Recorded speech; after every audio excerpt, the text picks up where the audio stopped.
मडके, त्याच्या मोठ्या मडक्याच्यात मी पाणी आणि माती टाकली आहे.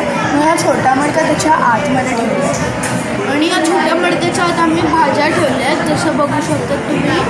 तर मग ह्या पाण्यामुळे आणि मातीमुळे ती ह्याच्या आतली जी उष्णता असते ती मातीत येते आणि ती म्हणजे वेपराईज होते. मग याच्यानंतर आम्ही हे मडकं असो किंवा असा कपडा पण चालेल ते ह्याच्यावर ठेवायचं आणि मग थोड्या वेळानंतर तुम्हाला दिसेल की हे थंड झालं. आम्ही हे 4 दिवसापासून ठेवलं आणि हे थंड आणि फ्रेश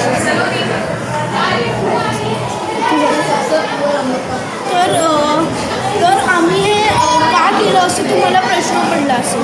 आम्ही असं केलं कारण जिकडे गावाकडची लोकं किंवा जे रस्त्यावर राहतात त्यांच्याकडे आपल्यासारखे महागडे फ्रीज नसतात, म्हणून मग ते अशा प्रकारे ते आपली भाज्या थंड ठेवू शकतात व अजून दिवसांसाठी ताज्या ठेवू शकतात. ह्या भाज्या जास्तीत जास्त 8 दिवसांपर्यंत ताज्या राहू शकतात.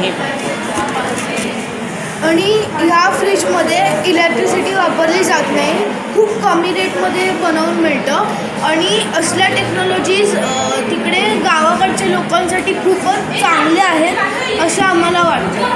म्हणून जे गरीब लोक आहेत त्यांनी ह्याचा पुरेपूर फायदा घेतला पाहिजे असं आम्हाला वाटतं. आमच्या शाळेचं नाव बालमोहन विद्या मंदिर आहे. मी नितान सावंत आणि सलोनी